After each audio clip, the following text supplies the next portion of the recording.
नमस्कार, मैं सहदेव सिंह, सहायक आचार्य राजनीति विज्ञान, राजकीय महाविद्यालय इटावा।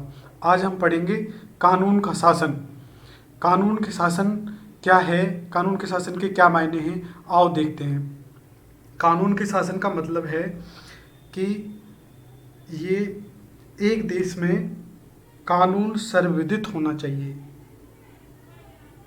और कानून का स्वरूप सर्वमान्य होना चाहिए और कानून का प्रयोग अतीत काल से प्रभावी नहीं होना चाहिए।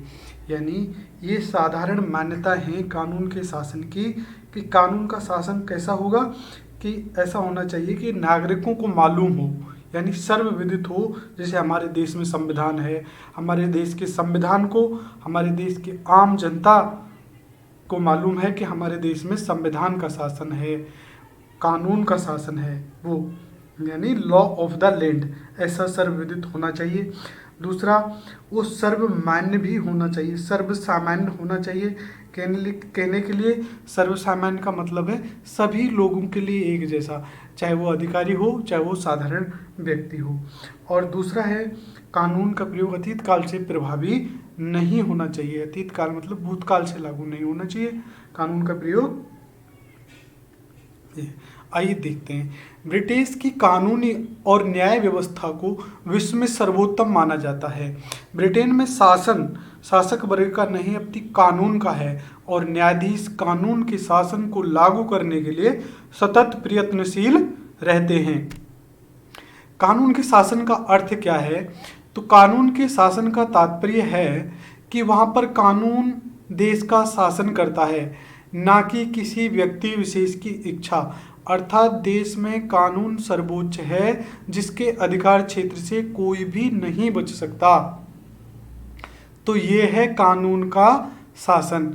उदाहरण के लिए आप देखिए कि कानून का शासन, जैसे कि हमारे देश में संसद ने कानून बना दिया, कानून बनाया motor vehicle act. Motor vehicle act में जुर्माने के प्रावधान। अब वो ऐसा नहीं है कि वो कानून जो बनाया है वो बड़े व्यक्तियों के बच्चों पर लागू नहीं होगा या वो बड़े व्यक्तियों पर लागू नहीं होगा। अगर वो भी रेड लाइट का उल्लंघन करेंगे तो वो पकड़े जाएंगे और उनको भी उतना ही जुर्माना देना पड़ेगा जितना सामान्य व्यक्ति को। तो कहने का मतलब हमारे देश में कानून के शासन का राज है, किसी व्यक्ति का राज नहीं है, ठीक है, और उससे कोई भी नहीं बच सकता। तो कानून के शासन की अवधारणा वैसे तो अरस्तू के टाइम से चली आ रही है, लेकिन व्यवस्थित रूप में आधुनिक काल में कानून के शासन के अवधारणा की देन डायसी के द्वारा मानी जाती है। तो डायसी ने इसके लिए एक बहुत अच्छी अपनी पुस्तक लिखी, the law of the constitution, और उन्होंने बताया कि कानून की सर्वोच्चता की ये मान्यता किस तरह ब्रिटिश प्रशासन और सार्वजनिक जीवन को प्रभावित करती है। तो डायसी के अनुसार हम कानून के शासन को 3 रूपों में समझ सकते हैं। एक तो कानून की सर्वोपरिता, दूसरा कानून की समानता, तीसरा संवैधानिक सिद्धांतों का न्यायिक निर्णयों की उपज होना अथवा व्यक्ति के अधिकारों की रक्षा। तो कानून की सर्वोपरिता कहने का मतलब है कि कानून किसी भी व्यक्ति को दंडित करता है, कानून किसी को भी दंडित करेगा, परंतु किसी भी व्यक्ति को तब तक दंडित नहीं किया जा सकता जब तक उसने कानून के शासन का उल्लंघन ना किया हो और उसको इस काम के लिए देश के सामान्य न्यायालयों ने दंडित ना कर दिया हो।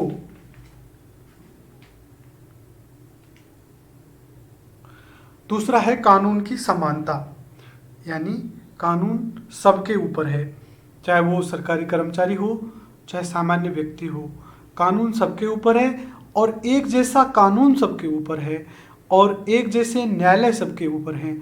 तो ये है कानून की समानता। जैसे पूर्व में मैंने आपको उदाहरण से समझाया था कि कानून बना तो और कानून का उल्लंघन चाहे कोई भी करेगा, जुर्माना सबको भरना पड़ेगा। जुर्माना जो कानून का उल्लंघन करेगा, चाहे वो कोई भी हो, किसी भी पद पे हो, उसको भरना पड़ेगा। तीसरा है संवैधानिक सिद्धांतों का न्यायिक निर्णयों की उपज होना। अर्थात इसका मतलब ये है कि ब्रिटेन में जो मौलिक अधिकार हैं, व्यक्ति के अधिकार और स्वतंत्रताओं की रक्षा के लिए संवैधानिक उपबंध नहीं है। उनके लिए कॉमन लॉ है। कॉमन लॉ कहने का मतलब है कि ब्रिटेन में समय समय पर न्यायाधीशों ने जो निर्णय दिए और वो वहाँ के संविधान का आधार माने जाते हैं, उनसे व्यक्ति के नागरिकों के अधिकारों की और स्वतंत्रताओं की रक्षा होती है। और उनको, हालांकि वो संसद ने नहीं बनाए, फिर भी उनकी मान्यता कानूनों की जैसी है। तो ये पूरी तीनों मान्यताएं कानून के अवधारणा की केंद्रीय बिंदु हैं। कानून की सर्वोपरिता, कानून की समानता, संवैधानिक सिद्धांतों का न्यायिक निर्णयों की उपज होना अथवा व्यक्ति के अधिकारों की रक्षा। आइए देखते हैं कानून की सर्वोपरिता में डाइसी क्या कहता है। यह कानून का प्रयोग करते समय निरंकुश शक्ति के प्रयोग की कोई गुंजाइश नहीं है, अतः कानून का उल्लंघन करने पर किसी नागरिक को दंड दिया जा सकता है, अन्य किसी भी आधार पर नहीं। मतलब कानून का प्रयोग करने में किसी भी प्रकार की निरंकुशता की कोई गुंजाइश नहीं है। जब तक कानून का उल्लंघन ना हो किसी को भी दंड नहीं दिया जा सकता। कहने का मतलब यहाँ पर यही है। आइए देखते हैं डाइसी कैसे कहता है। डाइसी कहता है कि कानून के शासन का आशय यह है कि जब तक कोई व्यक्ति स्पष्टतः कानून के विरुद्ध आचरण ना करे और कानून के विरुद्ध किया गया वह आचरण देश के सामान्य न्यायालय में सिद्ध ना हो जाए, तब तक ना तो किसी को दंड दिया जा सकता है और ना कि किसी को शारीरिक कष्ट अथवा हानि पहुंचाई जा सकती है। अभियोग की खुली सुनवाई होती है। अभियुक्त को अपने बचाव के लिए सफाई देने अथवा अपना पक्ष प्रस्तुत करने का पूरा अवसर दिया जा सकता है। यानी इसका आशय यही सिद्ध हो रहा है कि कोई भी कानून का दुरुपयोग नहीं कर सकता, मनमानी नहीं कर सकता। उदाहरण के तौर पर आप देख लीजिए, अगर पुलिस किसी व्यक्ति को गिरफ्तार करती है तो उसको एक निश्चित समय अवधि में न्यायालय के समक्ष प्रस्तुत करना पड़ता है और उसको कारण बताना पड़ता है कि ये इसको इसलिए गिरफ्तार किया गया। और जब तक उसको न्यायालय उसको अपराधी सिद्ध ना कर दे, उसको नहीं रोका जा सकता। कानून की समानता दूसरा है, प्रत्येक व्यक्ति चाहे वे किसी भी पद पर क्यों ना हो, कानून का उल्लंघन करने पर उसका परिणाम भुगतने के लिए बाध्य है। डाइसी के अनुसार कोई भी व्यक्ति कानून से ऊपर नहीं है।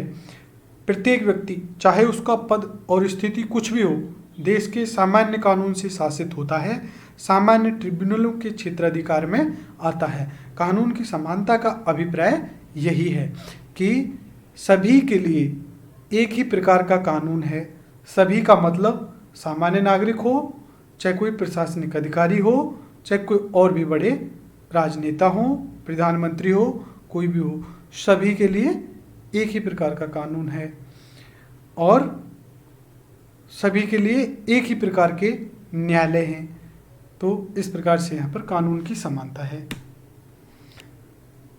तीसरा है संवैधानिक सिद्धांतों का न्यायिक निर्णयों की उपज होना और व्यक्ति के अधिकारों की रक्षा।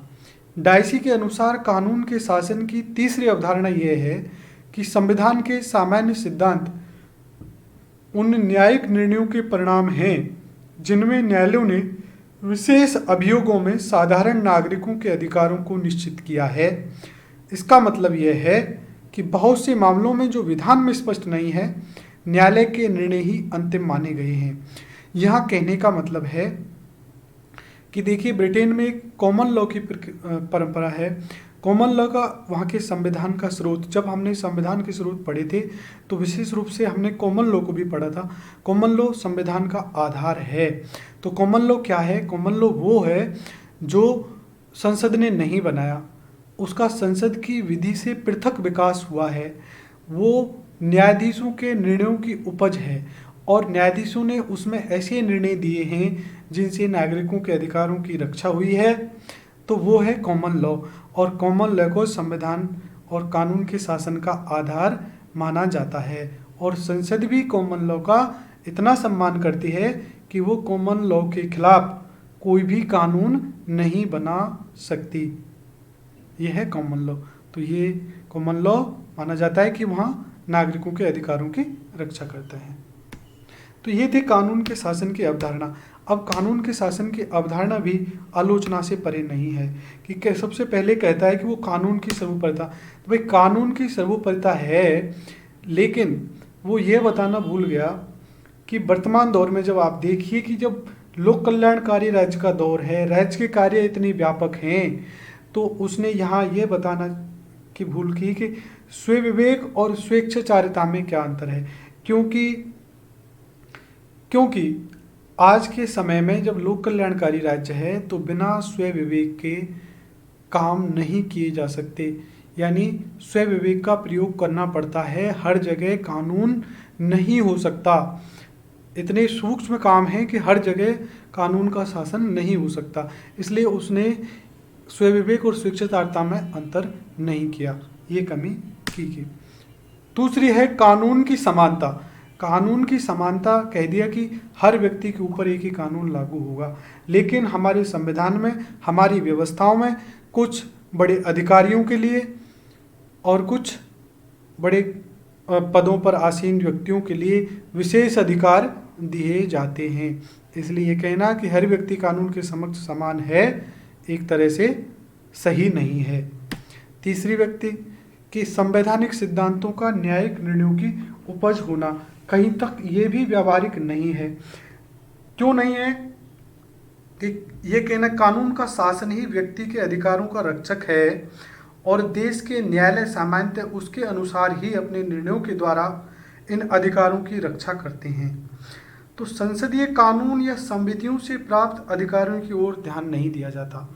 यानी जब यह कहा जाता है कि जो कानून का शासन है ये ही नागरिकों के अधिकारों की का रक्षक है, तो यहाँ पर और ये भी कहा जाता है कि और इस जो है न्यायालय ही इसका निर्णय करते हैं, तो यहाँ पर इस बात की अवहेलना की जा रही है कि संसदीय कानून और संविधियों से प्राप्त अधिकारों की ओर अवहेलना की जा रही है कि संसद ने जैसे कि नागरिकों के अधिकारों की रक्षा के लिए कोई कानून ही नहीं बनाए हों।